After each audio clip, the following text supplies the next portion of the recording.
Love गुरु को सुन रहे हैं आप रेडियो सिटी पर। बातें इश्क मोहब्बत की चल रही हैं। कोई ऐसी बात है जो आप भी मुझसे डिस्कस करना चाहते हैं तो कॉल करिए, कनेक्ट करिए। नंबर है स्टूडियो का 011-4171-9191। अभी वक्त है इस बातचीत को सुनने का।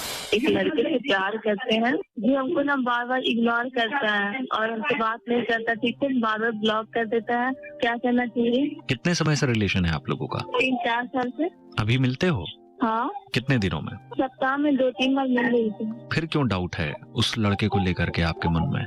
हम खुद ही शक कर लेते हैं जिसके कारण वो हमें ब्लॉक कर देते हैं। तो सही कर रहा है, और उसकी जगह कोई भी और लड़का होगा तो करेगा। बल्कि मैं तो कहता हूँ कि आपको अपने रवैये में बदलाव लाने की जरूरत है, और आपको इसको ऐसे समझने की जरूरत है कि जो इंसान आप में दिलचस्पी नहीं रखता ना, वो आपसे न मिलता जुलता है, ना आपसे बात करने की कोशिश करता है। पर ऐसा होता है कि जब आप जरूरत से ज्यादा सवालात पूछते हो, शक करते हो, खामखा की नैगिंग करते हो, तो उससे एक इंसान चिढ़ना शुरू कर देता है। तो आपको दरअसल अपने रवैये में, अपने तौर तरीके में बदलाव लाने की जरूरत है। जी, लेकिन वो पहले से किसी और से बात करते थे, लेकिन अब नहीं करते। लेकिन हमको शक रहता है कि कहीं और बात करते हैं। जो इंसान हफ्ते के अधिकतर दिन आपके साथ, आपके सामने बिताता है, आपकी नजरों के सामने होता है, अगर उसके तौर तरीके, उसके रवैये पर आप यकीन नहीं कर पा रहे हो, तो फिर आप किस तरीके से यकीन कर पाओगे? आपने खुद कभी नहीं सोचा? वो अगर कभी किसी से बात करते भी थे तो ये कब का वाकया है? 1 साल हो गया रिलेशनशिप में थे। अगर मान लीजिए ऐसा ही था तो आपने क्या सोचकर उस इंसान को फिर दूसरा मौका दिया?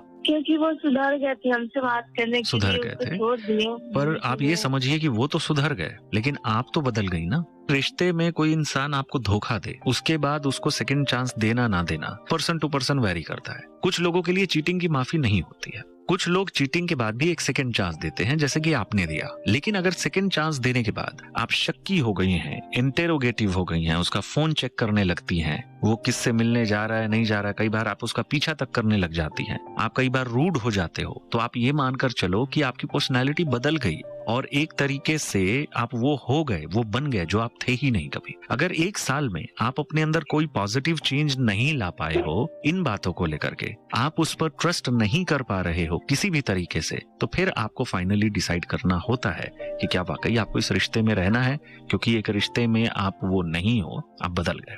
लेकिन वो हमसे बहुत प्यार करते हैं, हमको छोड़ के जा ही नहीं सकते। जिंदगी में एक तरफ होना बहुत जरूरी है ना। एक तरफ आप भरोसा भी नहीं करना चाहती और दूसरी तरफ आप चाहती हैं कि रिश्ता भी अच्छे से चलता रहे, तो ये चीज तो मुमकिन नहीं है। कर लिया जाए तो भरोसा तो एक एहसास है जो एक इंसान के एक्शन से, उसके जेस्चर से आता है। अगर साल भर में भरोसा ही नहीं आ पाया तो आप खुद से भी तो ये सवाल पूछिए कि मैं भरोसा क्यों नहीं कर पा रही हूँ उस पर।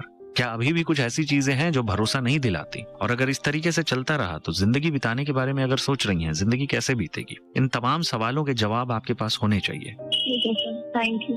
बहुत बहुत शुक्रिया बात करने के लिए। Good night. Radio city love गुरु।